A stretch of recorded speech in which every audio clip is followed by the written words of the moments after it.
Mysuru infrastructure corridor ಯೋಜನೆ ಸಂಬಂಧ supreme ಕೋರ್ಟ್ನಲ್ಲಿ ರಿಟ್ ಅರ್ಜಿ ಹಾಕಿರುವ ನೈಸ್ ಕಂಪನಿಯ ಕ್ರಮಕ್ಕೆ ಆಕ್ಷೇಪ ವ್ಯಕ್ತಪಡಿಸಿರುವ ಉಪಮುಖ್ಯಮಂತ್ರಿ ಡಿಕೆ ಶಿವಕುಮಾರ್ ಅವರ ನಿಲುವನ್ನ ಜೆಡಿಎಸ್ ವರಿಷ್ಠ ಎಚ್.ಡಿ. ದೇವೇಗೌಡ ಸ್ವಾಗತಿಸಿದ್ದಾರೆ.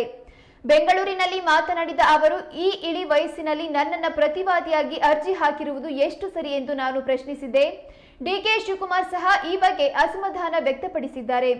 ಆದರೆ ಅವರು ಆ ಕ್ರಮ ತೆಗೆದುಕೊಳ್ಳುತ್ತಾರೆ ಅನ್ನೋದನ್ನ ನೋಡಬೇಕಿದೆ ಎಂದಿದ್ದಾರೆ. ಈ ಯೋಜನೆ ಬಗ್ಗೆ ಮುಖ್ಯಮಂತ್ರಿ ಅವರಿಗೆ ಈ ಹಿಂದೆಯೇ ಪತ್ರ ಬರೆದಿದ್ದೆ.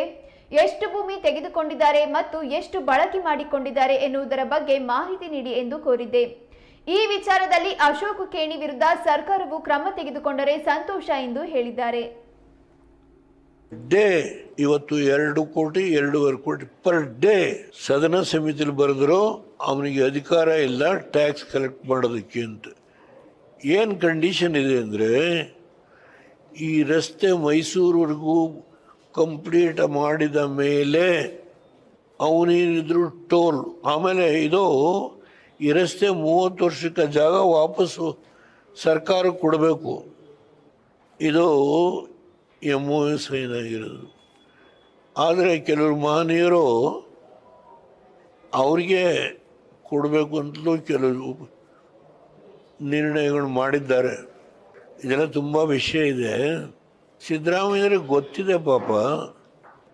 ಅಶೋಕ್ ಖೇಣಿ ಹೇಳಿದ್ದಾರೆ, ನಾವು ದೇವೇಗೌಡರ ಮೇಲೆ ಯಾವುದೂ ರಿಟ್ ಹಾಕಿಲ್ಲ ಅಂತ. ಯಾವುದೂ ರಿಟ್ ಹಾಕಿಲ್ವಲ್ಲ ದೇವೇಗೌಡರ ಮೇಲೆ ಅಂತ ಹೇಳಿದ್ದಾರೆ. ಚಿಂತೆ ಇಲ್ಲ. ಆದರೆ 21ನೇ ತಾರೀಕು ಜನವರಿ ಸುಪ್ರೀಂ ಕೋರ್ಟ್ ಮುಂದೆ ಕೇಸಿದೆ. ನೈಸ್, ನೆಸೆಲ್, ಬೋವಾ ಕಲ್ಯಾಣಿ ಬೈ ನೇಮ್ ಅರ್ಜಿ ಹಾಕಿದೆ. ಪಾರ್ಟಿಗಳ್ಯಾರು?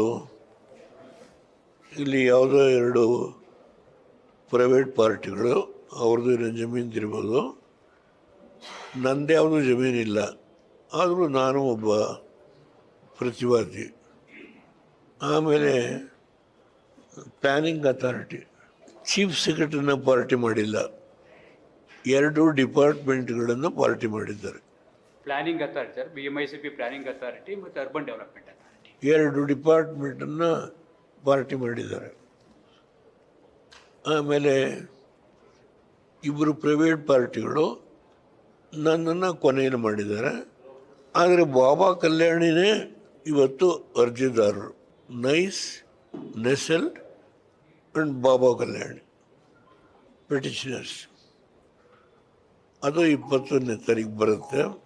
ಯಾರಾದರೂ ನಮ್ಮ ಸರ್ಕಾರ ಏನು ಕ್ರಮ ತಗೊಳ್ತಾರೆ ನೋಡಬೇಕಲ್ಲ. ಡಿ ಕೆ ಶಿವಕುಮಾರ್ ಹೇಳಿಬಿಟ್ಟಿದ್ದಾರೆ ಭಾಳ ಹಾರ್ಡಾಗಿ. ತುಂಬ ನಾನು ಭಾಳ ವೆಲ್ಕಮ್ ಮಾಡ್ತೇನೆ. ಸಿದ್ದರಾಮಯ್ಯನವರಿಗೆ ನಾನು ಪತ್ರ ಬರೆದಿದ್ದೀನಿ. 2024 ನಾನು ಪತ್ರ ಬರೆದಿರೋದು. ಎಷ್ಟು ಎಕರೆ ಭೂಮಿಯವರು ತಗೊಂಡಿದ್ದಾರೆ, ಯಾವ ಏರಿಯಾದಲ್ಲಿ ತಗೊಂಡಿದ್ದಾರೆ, ಹೇಗೆ ಜನಗಳಿಗೆ ಅನ್ಯಾಯ ಮಾಡಿದ್ದಾರೆ, ಇದ್ರ ಮೇಲೆ ನೀವು ಕ್ರಮ ತಗೋಬೇಕು ಅಂತೇಳಿ ಎಲ್ಲ ಡಿಟೇಲ್ ಪತ್ರ ಬರೆದಿದ್ದಾರೆ. ಲಾಸ್ಟ್ ಟೈಮ್ ಬಂದಾಗ ಅವರೊಂದು ಎಂಡಾರ್ಸ್ಮೆಂಟ್ ಕೊಟ್ಟಿರೋದು ಹೇಳಿದೆ.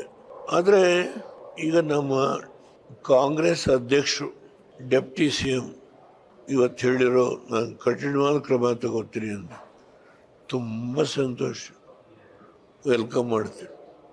ಸೋನಿಯಾ ಗಾಂಧಿಗೆ ಬರೆದಿರೋ ಕಾಗದ, ರಾಹುಲ್ ಗಾಂಧಿಗೆ ಬರೆದಿರೋ ಕಾಗದ, ಯಾರ್ಯಾರಿಗೆ ಪತ್ರ ಬರೆದಿದ್ದೀನಿ, ಮನಮೋಹನ್ ಸಿಂಗ್ ಬರೆದಿರೋ ಕಾಗದ, ಈ ರಾಜ್ಯ ನಾಶ ಮಾಡಿದರು. ನಿಮ್ಮ ಉದಾರೀಕರಣದ ನೀತಿಯಿಂದ ನನ್ನ ರೈತರು ಕಣ್ಣಲ್ಲಿ ನೀರಾಗ್ತಾ ಇದ್ದಾರೆ. ಅವ್ರನ್ನ ಸಂಪೂರ್ಣವಾಗಿ ಇವತ್ತು ಇಷ್ಟೊಂದು